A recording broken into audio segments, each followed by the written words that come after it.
देखिए, ये तो जो भी हो रहा है बड़ी आश्चर्यजनक बात है, दुख का विषय है। ये तो एक सीधा सीधा जो भी रूल ऑफ लॉ का उल्लंघन हो सकता है वो ऐसा उल्लंघन हुआ है। पहली बात तो उनको क्यों रोका गया, 144 कहकर के सेक्शन 144 लगा है, ये कहकर रोका गया, जबकि वो सिर्फ 2 थे। प्रियंका जी ने इस बात को स्पष्ट उन लोगों से कहा कि हम तो सिर्फ 2 हैं, हमको क्यों रोका जा रहा है, 4 से ज़्यादा लोग हों तो आप रोकें, लेकिन आज इस समय क्यों रोका जा रहा है, पहली बात। और क्यों रोका जा रहा है इसको लिखित में आप हमें बता नहीं रहे कि आप हमें अरेस्ट कर रहे हैं, नहीं कर रहे हैं।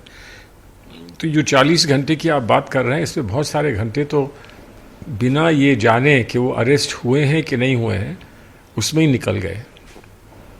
अरेस्ट अगर कोई होता है तो उसको तत्काल बताना चाहिए कि हम आपको अरेस्ट कर रहे हैं, ताकि वो फिर जो कार्रवाई करना चाहे वो कार्रवाई कर सके।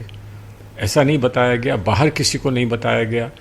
हम लखनऊ में थे, हम लखनऊ से जाना चाहते थे और मैंने ये कहा कि उनको अधिवक्ताओं का कोई सहयोग उनको नहीं मिल पाया है तो हमको जाने दीजिए, हमको अपनी गाड़ी में ले चलिए, तब भी वो उन्होंने जाने नहीं दिया। और आज तक अभी तक ये समझ में नहीं आ रहा है कि क्या आखिर वो लोग, उनकी मंशा क्या है, वो क्या करना चाहते हैं, क्या नहीं करना चाहते हैं। जो अब चार्ज लगाए हैं वो बेलेबल हैं, तो इसलिए उनको, अगर बेलेबल चार्ज है तो उनको वहाँ रख नहीं सकते, उनको वहाँ डिटेन नहीं कर सकते। जो भी हो रहा है वो अवैध है, गलत है, वायलेशन है, इसमें दो राय नहीं है। सर, पीस ब्रेक करने की बात, शांति भंग किया गया, इस नाते जो है धारा 151, 107, 116 के तहत मामला दर्ज किया गया है। नहीं तो दर्ज किया है तो उसमें कौन सा उसमें सेक्शन है जो ये कहता है कि इनको उसके बाद इनको हिरासत में ही रखना है, कौन सा सेक्शन है? और अगर उस सेक्शन को लेकर वो उनको हिरासत में रखना चाहते हैं तो उनको जाना है ना, उनको मैजिस्ट्रेट के पास तो जाना होगा। मैजिस्ट्रेट के पास ना ले जाना, ये तो एक बहुत बड़ा सवालिया निशान लग जाता है व्यवस्था पर। तो कहीं से जो भी कार्रवाई हुई है वो उचित कार्रवाई नहीं है, कहीं से भी जो कार्रवाई हुई है वो वैध नहीं है, ये बात बड़ी स्पष्ट है। अब हमारी नेता जो हैं वो जानती हैं कैसे संघर्ष होता है, कैसे संघर्ष होगा, और वो संघर्ष में लगी हैं, जुटी हैं। और पूरी उत्तर प्रदेश की जो कांग्रेस पार्टी है, पूरे देश भर की कांग्रेस पार्टी है, उनके साथ खड़ी है, उनको समर्थन दे रही है और उनके किसी भी इशारे पर जैसा वो चाहेंगे वैसा करने की तैयार है। सर, आप खुद भी उत्तर प्रदेश से ताल्लुक रखते हैं, क्या आपको लगता है कि आप लोग खुद और राहुल गांधी को साथ लेकर लखीमपुर जाएंगे या लखनऊ पहुंचेंगे? देखिए, जो हमको आदेश होंगे, जो भी हमको संकेत होंगे वैसे करेंगे। कहाँ किसको क्या करना है, किसको कानूनी लड़ाई आगे बढ़ानी है, किसको आप लोगों के साथ मीडिया पर बात करके और अपने संदेश का प्रसार प्रचार करना है, और कौन वहाँ जाएगा और कैसे जाएगा और कब जाएगा, इसका सबका समय समय से हमको संकेत होगा, वैसे ही हम करते जाएंगे। आपको सर लगता है कि अपोजिशन के रोल में कांग्रेस है उत्तर प्रदेश में? है, अब आप देख लीजिए, और लोग तो अपने घर बैठे हैं, बाहर निकले, थोड़ा सा हंगामा किया, 2 गाड़ियां जलाई और फिर घर चले गए। लेकिन कांग्रेस का तो ऐसा नहीं है ना।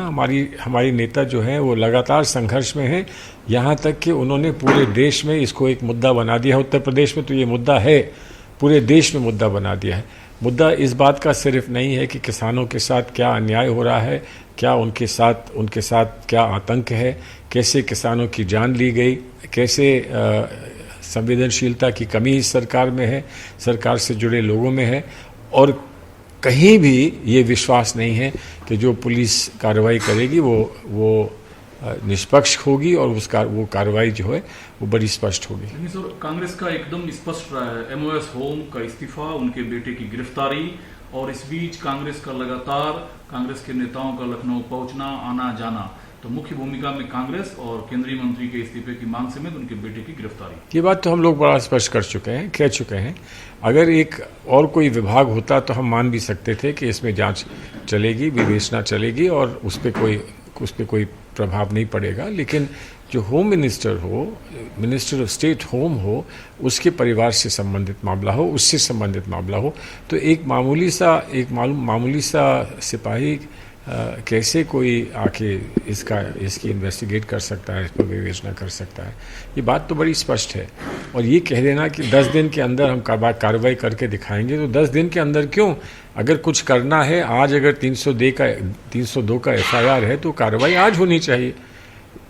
तो बड़ी स्पष्ट बात है, कार्रवाई आज होनी चाहिए।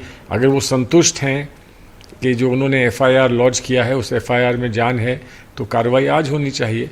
और अगर वो संतुष्ट नहीं है तो फिर लोगों को क्यों भ्रमित कर रहे हैं, लोगों को क्यों धोखा दे रहे हैं? आप सर कैसा इंक्वायरी खुद चाहते हैं? नहीं, देखिए, इंक्वायरी नहीं, हम इंक्वायरी होती रहेगी, इंक्वायरी होती रहेगी। हम चाह रहे हैं कि विवेचना हो, जांच हो और तत्काल हो, और उस पर जो कार्रवाई की आवश्यकता है, कस्टोडियल इन्वेस्टिगेशन की आवश्यकता है, वो तत्काल हो।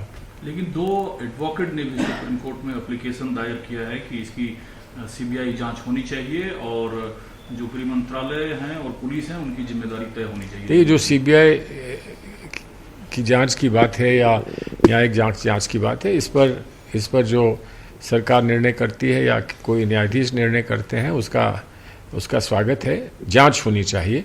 अब मैं ये नहीं कह सकता हूं कि किसने पिटीशन फाइल किया है सुप्रीम कोर्ट में, उस पर क्या परिणाम होंगे। बहुत सारे पिटीशन इसलिए भी फाइल कर दिए जाते हैं कि फिर कोई किसी और ओर से कहीं से कार्रवाई ना हो, ये पिटीशन के माध्यम से सारा मामला यहीं पर सिकुड़ के रह जाए। तो उसके क्या कारण है, मैं नहीं उस पर कुछ कह सकता। CBI जांच की रिक्वायरमेंट है, लगता है, चूंकि मुद्दा देखिए, अब मैं ये मानता हूं कि जांच होनी चाहिए। CBI को दूर दूर तक ले जाकर घुमाकर कोई चीज़ कहने की आवश्यकता नहीं है। तो साम है, बड़ा स्पष्ट है, सीधे दिखता है कि किसी पर जानबूझकर गाड़ी चलाई गई, पहले धमकियां दी गई, गाड़ी चलाई गई। तो इस विवेचना में अगर उत्तर प्रदेश पुलिस ये भी विवेचना नहीं कर सकती और निष्पक्ष रूप से नहीं कर सकती, तो फिर वो क्या कर सकती है? क्या यह जालियांवाला कांड जैसी घटना है और अखिलेश यादव की भूमिका इस घटनाक्रम के बाद कैसा? देखिए, जो क्रूरता है वो वही है जो जलियांवाला बाग की थी। लेकिन हम एक ऐतिहासिक बहुत बड़ा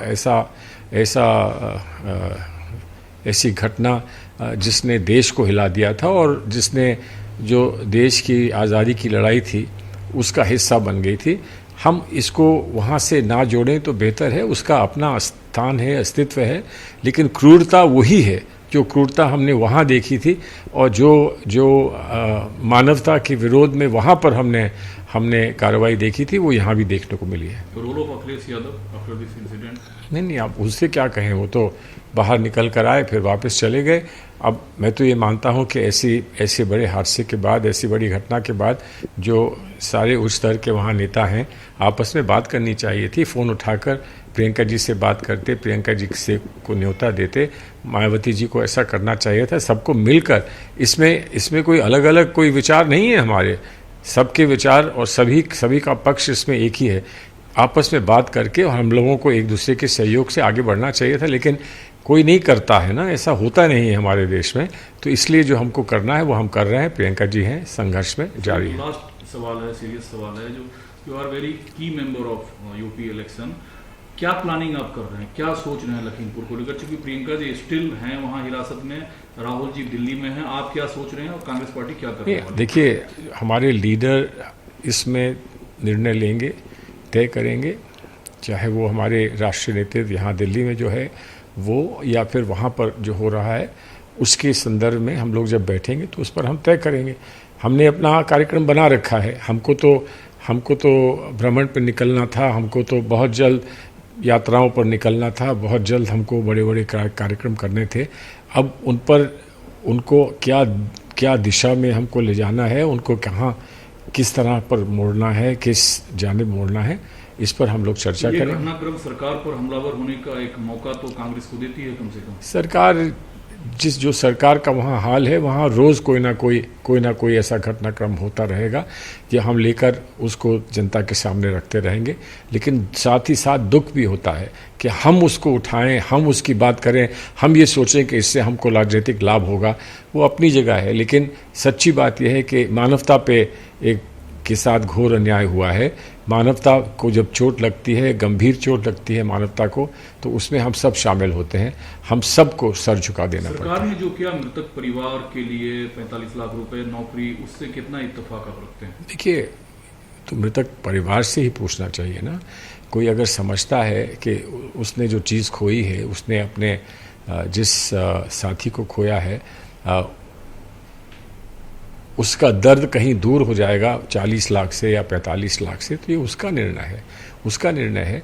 सरकार ने दबाव में आकर जल्द कुछ किया है, तो मैं समझता हूँ इस बात का संज्ञान हमको लेना चाहिए, लेकिन कहाँ तक ये सिर्फ घोषणा रह जाएगी और कहाँ तक इसको क्रियान्वित किया जाएगा और कहाँ तक राहत पहुंचेगी, ये तो समय बताएगा। वो तो सब लेकर बैठे हैं, लेकिन पॉलिटिकल मॉरलिटी क्या कहता है, खासकर एमओएस होम को लेकर उनकी बेटे की गिरफ्तारी? पॉलिटिकल मॉरलिटी हम कह चुके हैं, ये कहता है कि उनको इस्तीफा दे देना चाहिए। लोग तो कह रहे हैं कि सरकार को इस्तीफा दे देना चाहिए, लेकिन नहीं सरकार देगी, कम से कम इन लोगों को तो इस्तीफा देना चाहिए। Thank you. नमस्कार, मैं हूं मानक गुप्ता।